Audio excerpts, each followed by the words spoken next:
you don't hear many people talking about what the LA Rams gave up for Matthew Stafford this offseason. Nope. When it works, when it works and you host the Lombardi Trophy, the ends justify the means. Yep. No matter what. Now, like I said all week leading up to the Super Bowl, for as much as they mortgage their future, and I do believe that statement is true, because draft picks are incredibly valuable in the NFL culture, all right? They're incredibly valuable. But if they don't win that game, you have to look at what the Rams did this year as a complete failure. That's the way I would view it. Yeah, it was Super Bowl or bust as soon as they made the move. I mean, they sent the trade was 2 first-round picks, a third-rounder, and Jared Goff, who obviously took them to a Super Bowl, didn't win, but proved that he can do it as well. And, I mean, people said it right away, like, Rams are going to win the Super Bowl, Matthew Stafford's going to be MVP. Stafford was an MVP, had a great year, but they won the trophy, so the trade worked out. You can't say anything bad about it ever again. Ever again. Any people that want to argue in a different direction or something, you can't. The guys just got to throw up the ring finger and say, pow. Yeah. Right? That's all it needs to be about. And so if a team, which I guarantee this is the truth in the NFL now because of what Philadelphia did 5 years ago, it's year to year. There's no such thing as building for the future. The ability to win a championship now is huge. If they're able to extend that through the process, great, right? Cooper Kupp and Aaron Donald are both draft choices that were developed. They're great players that have developed, but the Los Angeles Rams were built with what the general manager did. A huge part of that is. And so if there's a team out there that feels they are a player away, Aaron Rodgers, if they're a player away in other aspects of things, then I would expect there to be some very aggressive moves this offseason. I think this offseason, because of the success of the last 2 quarterbacks who have won the Super Bowl, where you acquired them immediately and saw success, that allows for a much more aggressive and roller coaster type of offseason in the NFL. Yeah, that's something that we talked about after last year. Rich had said that Tom Brady going to Tampa in year 1, saying, I want this guy, I want Gronk, I want him, I want Antonio Brown, I want these guys to come, Leonard Fournette, you come too. And then winning the Super Bowl changed everything for the guys like Aaron Rodgers and Russell Wilson. I think that's why you saw Russell Wilson kind of flirting with maybe leaving Seattle last year, and now Rodgers was iffy, 50-50 maybe to come back to Green Bay last year, and he's still waiting on his decision for 2022.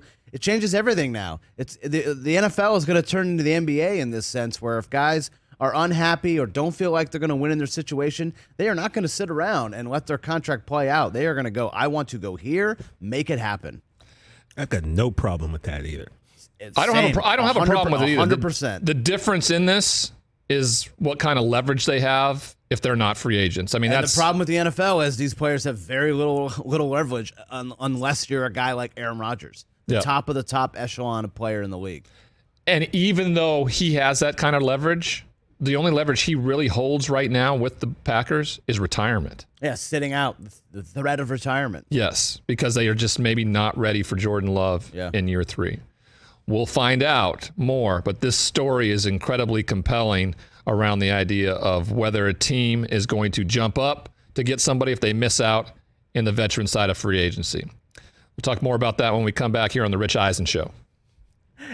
And DJ, I remember last year you were just like, I'm so sick of talking about Aaron Rodgers. Oh yeah, like I completely just zoned out. If Rich would have cut to me sometimes during some of those shows, I'd be like, "What?" Because every single day, like when that hit draft day, and think about it, we're talking about Rodgers 2 months earlier than we started last year. And I told you like 2 weeks ago, I'm like, I don't want to go down this Rodgers wormhole again. This started, but the thing is, we're not. Aaron's going to kind of do us all a favor and kind of make his decision. I think in the next 10 days or so, hopefully, before the new league year starts. Yeah, we got some neat audio from Coach Matt LaFleur around the process and how he's dealing with that with Aaron Rodgers. We're going to get to that later on in the show, but I thought it was really interesting. Like, there's a lot of people that look at what Aaron Rodgers is doing as incredibly selfish.